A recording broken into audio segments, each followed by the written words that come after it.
भैया पागल हो गया है डोनाल्ड ट्रंप। जैसे जैसे तमाम देशों ने मना कर दिया, यूरोपीय यूनियन ने मना कर दिया, जर्मनी, फ्रांस, सबने मना कर दिया भाई हम तो नहीं आएंगे। और सबने स्टेटमेंट भी ऐसे दिए हैं कि समझ लीजिए चूतरों में मिर्चें लग गई हैं, बहुत खतरनाक। देखो यार, अब मैं ये भी वर्ड नहीं बोल पाऊंगा तो इतना, ये चीज़ तो आप परिवार के साथ सुन सकते हैं ना। फिर कोई ये कमेंट न करे रजा भाई हम अपनी बाजी के साथ देख रहे थे, अम्मी के साथ देख रहे थे। इतना तो झेलो यार, कहाँ से अपना दिल का गुबार निकालूंगा अगर ये भी बोलना बंद कर दूंगा। बहरहाल तो भाई साहब बहुत तगड़ी मिर्ची लग गई है डोनाल्ड ट्रंप को, ये ठीक है, हाँ बहुत तगड़ी मिर्ची लग गई है डोनाल्ड ट्रंप को। लोगों ने, जो देश हैं उन्होंने स्टेटमेंट जो दिए हैं वो खतरनाक दिए। जैसे ये जंग डोनाल्ड ट्रंप ने जब शुरू करी थी तो हमसे पूछा नहीं था, तो हम मदद को क्यों जाए। डोनाल्ड ट्रंप ने ये सब देखा और देखता रहा, बौखलाता रहा, क्योंकि पूरी दुनिया में नंगा हो गया है डोनाल्ड ट्रंप। पूरी दुनिया में भाई ये जो अमेरिका की इमेज बनी हुई थी ना वो खराब हो गई है कि सुपर पावर, इसके आगे कोई खड़ा नहीं हो सकता भाई। ये अच्छा, सारी दुनिया इससे परेशान भी थी। ट्रंप की दादागिरी के आगे कोई बोल नहीं रहा था। बोला तो फिर शेर बोला, और ऐसा बोला कि भाई साहब अब डोनाल्ड ट्रंप कुछ बोलने लायक नहीं रहा। तो अब डोनाल्ड ट्रंप ने थक हार कर, चिढ़कर पागल हो गया है और पता है क्या कहा है, धमकी दी है कि मैं यानी अमेरिका नेटो से बाहर आ जाएगा। आप समझ रहे हैं, अमेरिका इतनी बुरी तरह से हारा है कि दुनिया को इस जंग में अपने साथ उतारने के लिए कुछ भी धमकी दे रहा है और कुछ भी करने को तैयार है। उसने कहा हम नेटो से बाहर निकल जाएंगे, और फिर चिढ़ के कहता है, एक तरफ कहता है पहले सामने आओ हमारे साथ लड़ो, फिर उसके बाद कहता है चिढ़ के कि हमें नहीं चाहिए तुम। जब देखता कोई मदद के लिए नहीं आ रहा है तो हाँ, ट्रंप ने कहा कि हमें किसी की मदद नहीं चाहिए।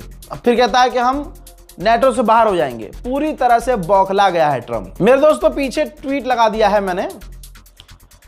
डोनाल्ड ट्रंप ने थक हार कर लंबा पोस्ट किया और कहा झेप मिटाते हुए कि ये तो एक सिर्फ टेस्ट था, हम तो जांच कर रहे थे, देख रहे थे कि नेटो हमारी मदद करता है, ये देश हमारी मदद करते हैं कि नहीं। हमने इन नेटो में पैसा लगाया, लेकिन आज इन्होंने साथ देने से इनकार कर दिया। हमें जरूरत नहीं है किसी की, हम सुपर पावर हैं। जो ईरान निकाल रहा है इनका सुपर पावर। बहरहाल बुरी हालत है भाई डोनाल्ड ट्रंप की। मैं अंडुओं से गुजारिश करूंगा कि भारी मात्रा में जो है सड़क पर आर रोना करें। आर रोना समझते हो ना, आर रोना, वो हिंदी अपशब्द मैं बोल नहीं सकता, जनता समझ गई है। सड़क पर आर रोना करो, तस्वीर लेकर दीवार में सर मारो अपना। तुम्हारे भगवान कुत्ते की तरह, डोनाल्ड ट्रंप कुत्ते की तरह हार रहे हैं। यहाँ तक कि अमेरिका के टॉप ऑफिशियल डोनाल्ड ट्रंप के मुंह में गौ गौप करके जा रहे हैं कि हम तो रिजाइन दे रहे हैं। डोनाल्ड ट्रंप ने स्पेशली अब ये बार बार शुरू कर दिया है बोलना कि नेटो ने बहुत बड़ी गलती की है, ये एक हमारा टेस्ट था, वो टेस्ट में फेल हो गए हैं, इसका खामियाजा उन्हें आगे भुगतना होगा। एक्सपर्ट कह रहे हैं कि अभी भी ये तरीका डोनाल्ड ट्रंप का नेटो को डराने के लिए है, ताकि कोई देश डर जाए और आ जाए इनकी मदद के लिए। और मदद के लिए जब आएगा तो अमेरिका कहेगा कि भैया आप आगे रहिए, हम पीछे पीछे ध्यान रख रहे हैं सबका। वो देश आगे जाएगा, ईरान से पिटेगा, पलट के देखेगा, अमेरिका होगा ही नहीं। प्लान हजरात, ईरान तो इस पर कुछ नहीं बोल रहा है, लेकिन डोनाल्ड ट्रंप ने भी कंफर्म किया है कि अली लारिजानी को हमने कल रात कत्ल कर दिया है। उन पर इल्ज़ाम था और वही जिम्मेदार थे ईरान के जो प्रदर्शनकारी हैं उनके कत्ल के। दोस्तों तमाम मुसलमानों को मैं मुबारकबाद देता हूं, जिनको ये लगता है कि मरना हारना होता है, तो ईरान को देखिए, शहादत पे शहादत और शहादत पे शहादत दिए जा रहे हैं, छुप फिर भी नहीं रहे हैं। बंकर में हमारा कोई आदमी छुप नहीं रहा है, ईरान का कोई लीडर बंकर में नहीं जा रहा है, ईरान का कोई लीडर भाग नहीं रहा है, पब्लिक प्लेस में आ रहे हैं। इजराइल को लोकेशन पता भी चल रही है, इजराइल रात को बमबारियां भी कर रहा है। लारिजानी शहीद हो चुके हैं। मैं तमाम मुसलमानों को शहादत की मुबारकबाद पेश करता हूं।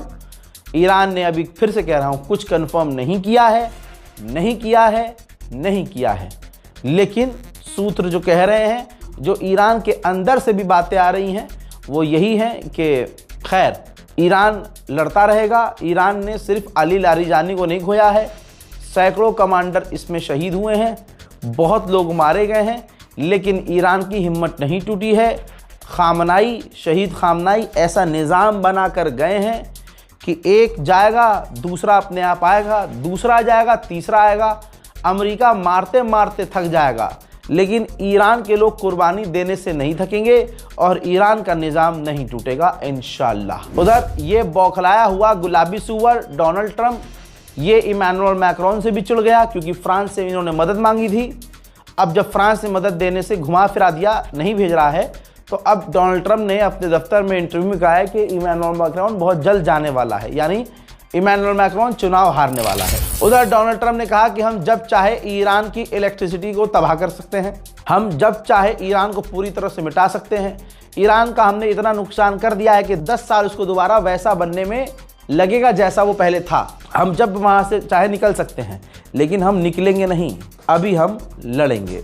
तो दुआ कीजिए दोस्तों कि इस जंग में पूरी तरह से, जिस तरह से जलील हुआ है डोनाल्ड ट्रंप, इसी तरह से दुनिया के सामने ये गिड़गिड़ा कर भीख मांगे कि बस जंग बंद कर दो और ईरान आखिर तक इसे पीटता रहे। दोस्तों आप सोचिए, अमेरिका के सबसे टॉप काउंटर टेररिज्म का हेड, जो काउंटर टेररिज्म की पूरी एक टीम बनाई गई थी, उसके हेड ने कहा कि ईरान से हमें कोई खतरा नहीं था, ये जंग इजराइल के कहने पर शुरू की है और ये गलत है, मैं लिहाजा रिजाइन दे रहा हूं। ऐसे उन्होंने बहुत सारी बातें कही। डोनाल्ड ट्रंप ने उस पर कहा है कि हाँ बहुत अच्छा किया कि उसने रिजाइन दे दिया क्योंकि वो कमजोर था। हजरात, सच बोलना, सच को एक्सेप्ट करना कमजोरी नहीं कहलाता है। ये जो घमंड डोनाल्ड ट्रंप का है वो टूट रहा है और इंशाअल्लाह आपकी दुआ रही तो टूटेगा। डोनाल्ड ट्रंप भी इसी तरह से रोएगा। तुर्की के राष्ट्रपति भी अब इसकी तमाम पॉलिसी समझ चुके हैं इजराइल की। तुर्की के राष्ट्रपति ने कहा कि सारी दुनिया जानती है कि इजराइल ने पहले फिलिस्तीन पर हमला किया, गाजा पर हमला किया, कब्जा किया, फिर लेबनान पर उसने हमला किया, सीरिया पर उसने हमला किया, अलग अलग जगहों पर उसने हमला, अब वो ईरान पर हमला कर रहा है। दुनिया को ये पता है कि इजराइल की नज़र में कुछ भी नहीं है। इजराइल की नज़र में सिर्फ प्रॉमिसिंग लैंड है, जो उसको लगता है कि ऊपर वाले ने प्रॉमिस किया है, वो बस ज़मीन कब्जाना चाहता है। उसकी नज़र में सिक्योरिटी कुछ नहीं है कि भैया सिक्योरिटी होनी चाहिए, इलाके में शांति होनी चाहिए, वो सिर्फ ज़मीन चाहता है। तुर्की के विदेश मंत्री ने कहा कि इजराइल जो धोखे से पॉलिटिकल असैसिनेशन कर रहा है, धोखे से जो ईरानी लीडरों को मार रहा है, ये इंटरनेशनल लॉ का उल्लंघन है, ये सरासर गलत है। जर्मनी की टोन पूरी तरह से हजरात चेंज हो गई। ये मेरे लिए तो मौजज़ा है, मेरे लिए तो मौजज़ा है भाई। जर्मनी कभी भी इस तरह की बात, मतलब जर्मनी कभी भी अमेरिका कितना भी कुछ कर दे, अमेरिका के खिलाफ नहीं चलता था। लेकिन देखिए जर्मनी की विदेश मंत्री ने क्या कहा।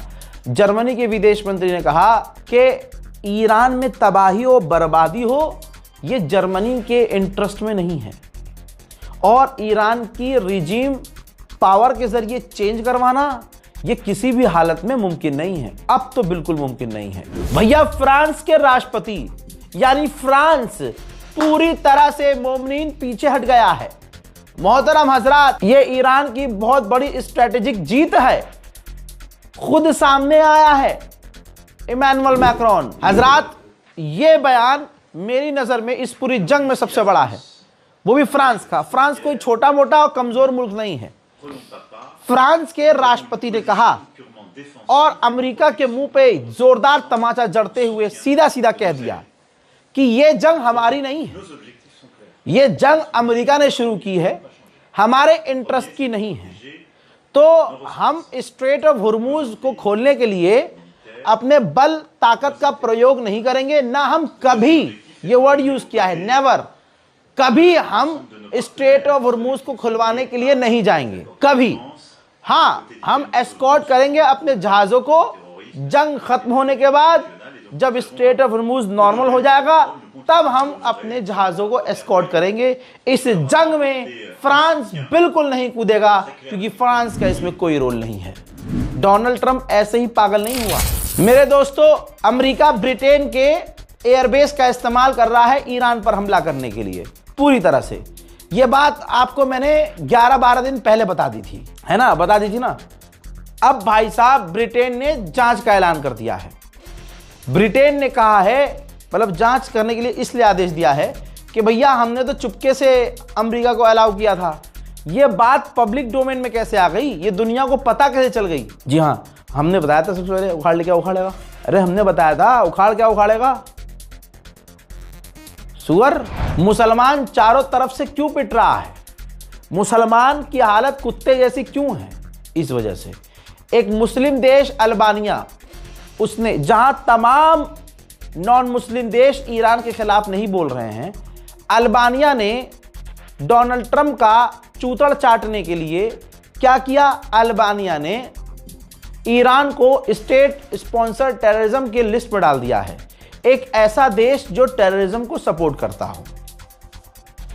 यह मुस्लिम देश है अल्बानिया। अब अल्बानिया के बारे में आप क्या कहना चाहते हैं कमेंट में लिख दीजिएगा। यह हालात है मुस्लिम देशों की। उधर जब ईरान से तमाम बात करने के बाद, चाटने के बाद मोदी को रास्ता सेफ पैसेज भारत के जहाज़ों का नहीं मिला, थूक के चाटने के बाद भी, तमाम ताकत लगाने के बाद तमाम, और जलील तो खूब मोदी जी भी हुए, क्योंकि इनके ही झूठ की वजह से तो जलील हो रहे हैं। क्या कहानी बनाई गई थी, क्या दिखाया गया था कि मोदी जी एक कॉल करेंगे जंग रुक जाएगी। मोदी जी 10 कॉल करते रहे, कद्दू रुकी जंग। परमिशन भी भारत के मुसलमानों की वजह से मिली, भारत के लोगों की वजह से मिली, जो भारत के लोगों ने ईरान के सुप्रीम लीडर के मारे जाने का शोक व्यक्त किया, सड़कों पर उतरे, दुख जताया, मीडिया, सोशल मीडिया के जरिए ईरान का सपोर्ट किया। तो भारत के लोगों का शुक्रिया अदा किया ईरान ने मोदी का शुक्रिया अदा नहीं किया, अमित शाह का शुक्रिया अदा नहीं किया। तमाम स्टेटमेंट सुन लेना जाके, ठीक। और मैं तो खुद ईरानी विदेश मंत्री से मिलकर और तमाम अंदर की बातें करके आया हूं। ऐसी अभी 2 बातें और रह गई हैं। मैंने पहले भी कहा था कि बहुत सारी बातें हैं जो मैं बोल नहीं सकता, अभी 2 बातें और हैं जो होनी है, तब आपको पता चलेगा कि अच्छा ऐसा भी है, मैं बता नहीं सकता, इंतजार कीजिए। तो जब मोदी ने देख लिया कि यहां तो अपनी दाल गल नहीं रही है, तो यूएई को फोन किया। ये देखिए, यूएई शेख मोहम्मद बिन जायद अल नहयान से बात की है, दुख जताया है कि वहाँ जो हमले हो रहे हैं यूएई पर, ये सरासर गलत है। यानी जो ईरान हमले कर रहा है, जिगर नहीं है नाम लेने का ईरान का, मोदी जी का, लेकिन इन्होंने कहा कि जो हमले हो रहे हैं यूएई पर, ये काफ़ी गलत है, हम इसकी निंदा करते हैं और सेफ पैसेज मिलना चाहिए तमाम टैंकरों को। सेफ पैसेज यानी सिर्फ ये तेल के लिए फड़फड़ा रहे हैं, गैस के लिए फड़फड़ा रहे हैं। ये बात तो अब यूएई भी समझ रहा होगा। यूएई के दिमाग में भी आ सकता है कि अगर इतना हमदर्द है मोदी, तो भाई अपनी फौज भेजे स्टेट ऑफ हॉर्मुज में, तब तो इन्हें वहाँ नहीं, हम तो डिप्लोमेसी तो सब समझ रहे हैं। इसमें इस जंग में 2 लोग बहुत जलील हुए हैं। दूसरे नंबर पर ट्रंप है, पहले नंबर पर कौन है सब समझ रहे हैं। अब सोचिए, इन्हें यूएई पर हुए हमले पर दर्द हो रहा है, लेकिन यही मोदी सरकार हिंदुओं को इकट्ठा कर रही है ईद के दिन उत्तम नगर में दंगा करवाने के लिए। दिल्ली पुलिस ने किसी को गिरफ्तार किया जो हिंदू ऑनलाइन मीडिया पर कैमरे के सामने दिन के उजाले लाइव बोल रहे हैं कि हम मुसलमानों को काटेंगे, घर में घुसकर जला देंगे, उनकी दुकान समेत मुसलमानों को जलाएंगे। ये सब राजधानी दिल्ली में हो रहा है। जाहिर सी बात है, दिल्ली पुलिस कुछ नहीं कर पा रही है बेचारी, तो ऊपर से आदेश होगा, और ऊपर का मतलब सीधा सीधा है मोदी, क्योंकि भाई 27 में चुनाव होना है, हिंदुओं को हर हाल में मोदी जी को खुश करना है, और हिंदुओं को ऐसा कर दिया गया है कि मुसलमान मरेगा तो भाई ये खुश होंगे। नफरत की आंधी चल रही है, और इस नफरत की आंधी में हर कोई अपना हाथ साफ कर रहा है। जर्मनी के विदेश मंत्री का एक अभी और बड़ा बयान आया, सुनते जाइएगा, आपको थोड़ी सी हिम्मत आएगी। जर्मनी के विदेश मंत्री ने कहा कि जब अमेरिका स्ट्रेट ऑफ हॉर्मुज को नहीं बचा पाया, तो यूरोप भी नहीं बचा सकता, और जर्मनी का कोई रोल नहीं है स्ट्रेट ऑफ हॉर्मुज को जाकर खुलवाने का।